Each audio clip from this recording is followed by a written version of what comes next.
sua etapa. A Liana, através dessa monografia, ela prova que ela é uma pesquisadora, né?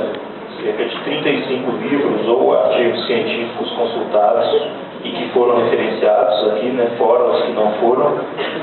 Então, um trabalho realmente de pesquisa intensa, exaustiva, que fica evidente aqui nesse bom material que a gente recebeu. Então, você pode se considerar como uma pesquisadora. Você é uma pesquisadora formada e que tem condições de, a partir de agora, alçar voos mais altos.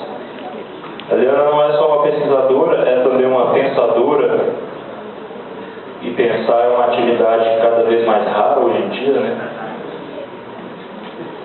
Que ela seja uma atividade rara aí fora, a gente não estranha, né? A gente estranha que seja uma atividade rara, às vezes até aqui no nosso meio, né?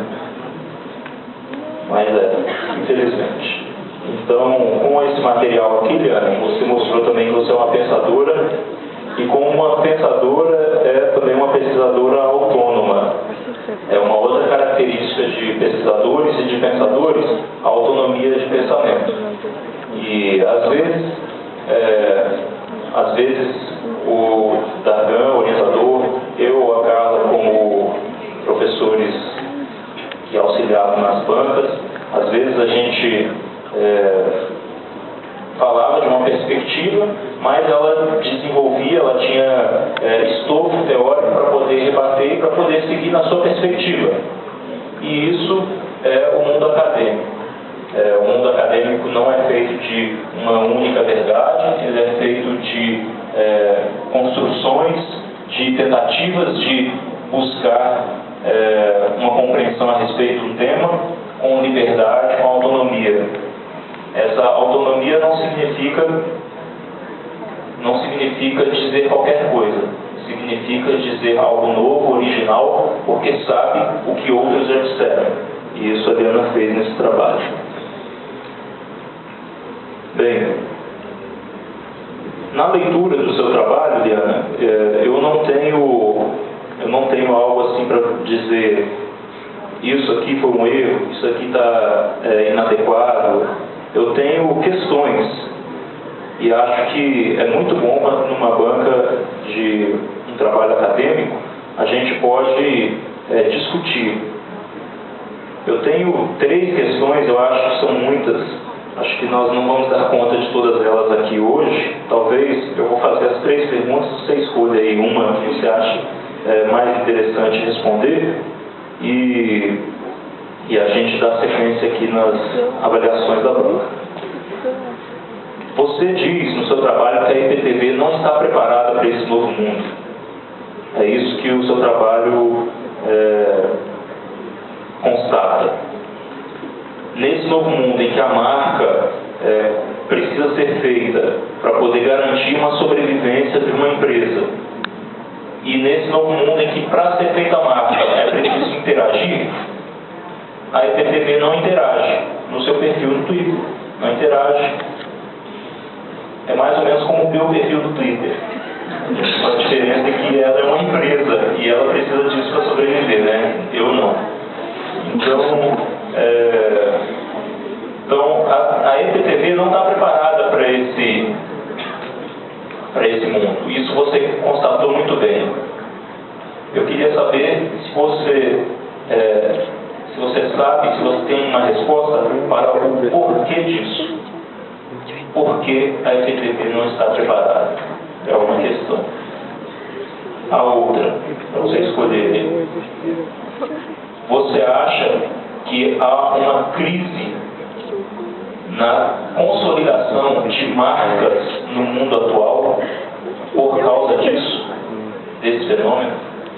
Ou estamos caminhando para um momento em que não haverá mais como as empresas consolidarem marcas em virtude do ambiente caótico, dispersivo, descentralizado que é a rede?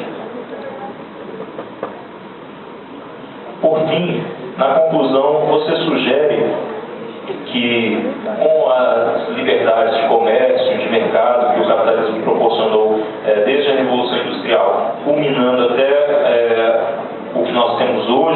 redes digitais, você diz, eu abro aspas, que é possível, que a partir desse momento, né, da economia capitalista, abro aspas, foi possível à sociedade a livre busca pelo conhecimento. Você realmente acredita nisso?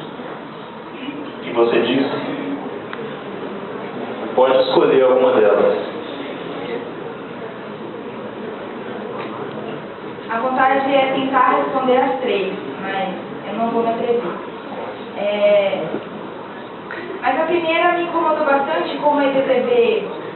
Eu acho que para os internos, a EPTB não impacta tanto. Porque a gente tem essa questão, enfim, interna, que muitas vezes a gente não consegue um tempinho para assistir TV, enfim.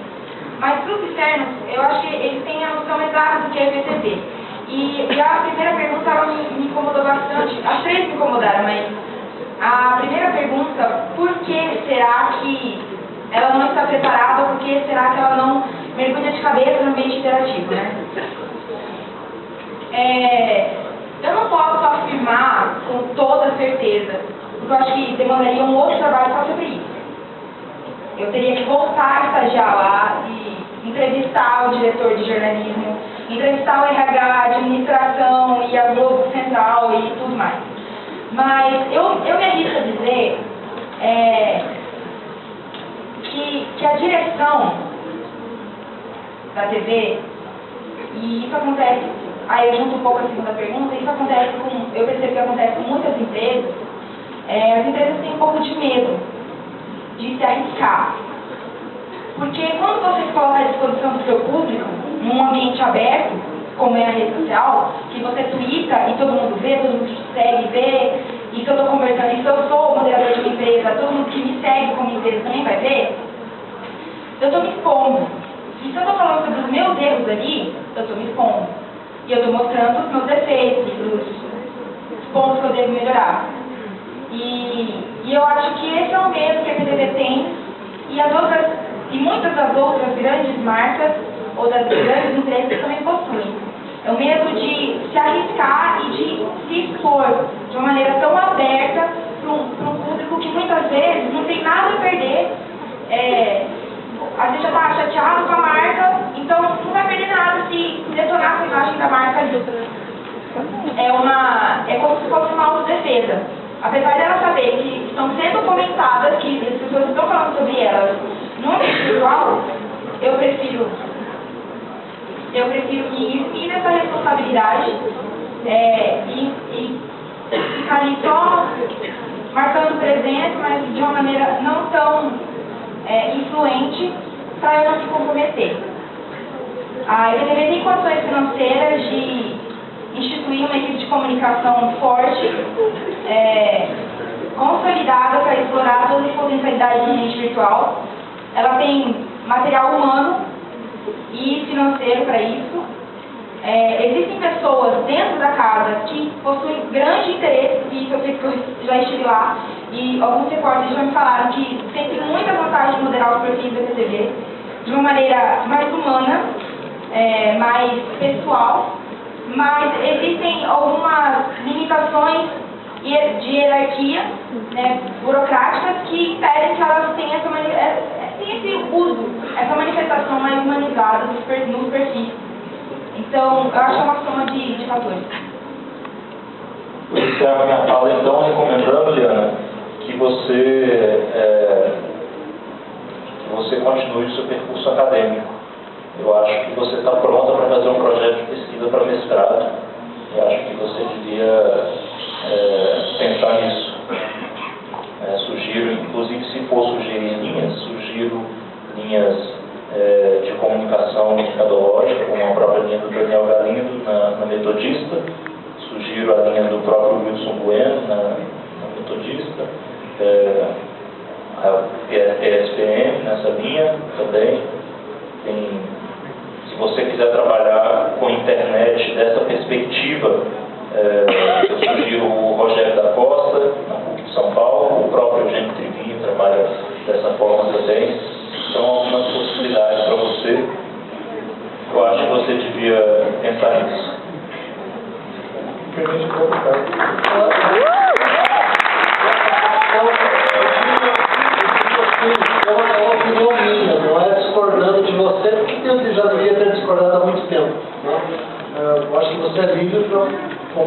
pesquisadora, mesmo sendo me orientando, não tivemos atritos nesse sentido. Mas eu tenho uma outra opinião a respeito dessa questão. Eu diria que não é medo da empresa expor a sua marca. Eu diria que é uma comodidade diante da falta de concorrência. Também. Que é o que acontece com o Correio Popular também em Campinas.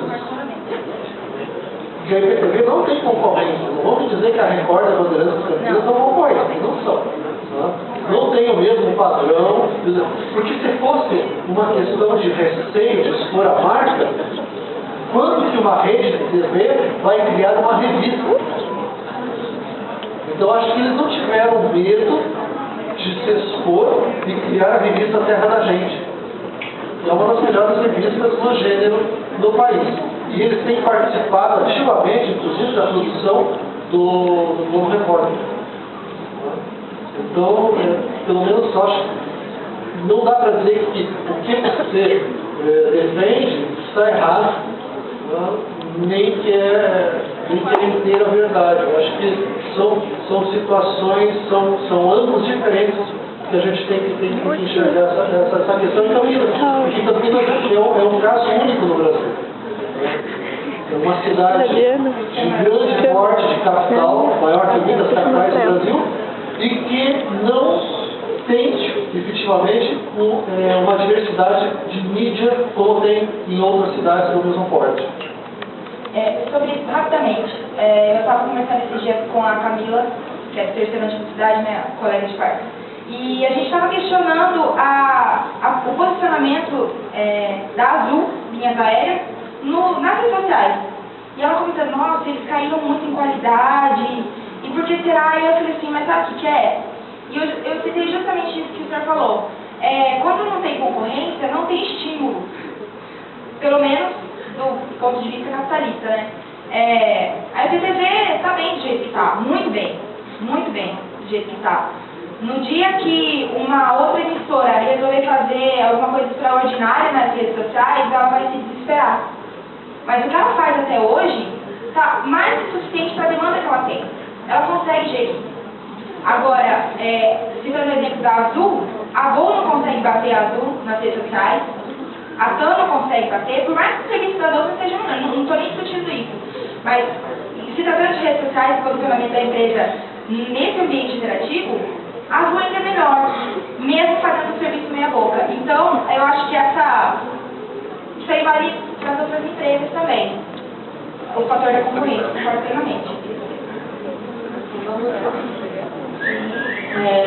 Em primeiro lugar, eu queria te parabenizar pela coragem de fazer uma monografia, que foi a nossa única monografia esse ano, e os alunos se assustam em fazer uma monografia. Como eu sozinha vou escrever tudo isso, e é tudo isso mesmo, viu, gente?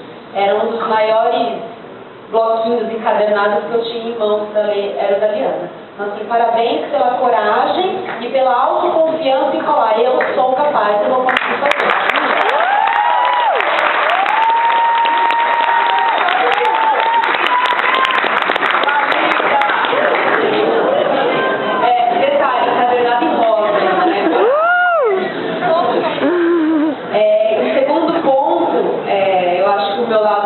Às vezes fala um pouco mais alto, eu acho que o seu trabalho é reflexo de você. Ele amadureceu durante o ano e eu percebo que você amadureceu durante o ano. Então, assim, muita coisa que a gente falava nas primeiras bancas e você questionava a gente, nas últimas bancas você começou a entender e na última banca aconteceu o que o Thales falou. Você entendeu, discordou e se posicionou. Isso é amadurecimento. Então, no primeiro momento, a gente se coloca contra o que o professor fala, o que a banca fala, no sentido de, não é isso que eu estou pensando, ele não está entendendo o que eu estou querendo dizer. Aí depois você assume uma postura de, não, eu vou anotar tudo que eles estão falando e vou digerir. E aí você não só digeriu e aceitou, como você criou em cima, que eu acho que isso que é o sensacional. Você não tem que aceitar o que a gente fala, o que qualquer professor fala. Você tem que ouvir, tirar o que é positivo e criar em cima, e você conseguiu muito. E um aspecto assim, que a hora que eu peguei, eu bati o olho com uma grave de surpresa, foi o título. Que era uma coisa que durante as bancas a gente, sabe, não estava descendo redondo, não estava meio quadrado, estava meio estranho aquele título, e a gente falou muito sutilmente em relação a isso e tal, e a hora que eu peguei, assim, eu fiquei muito feliz. Porque agora sim você tem um título para sua monografia. Assim, parabéns por essa modificação.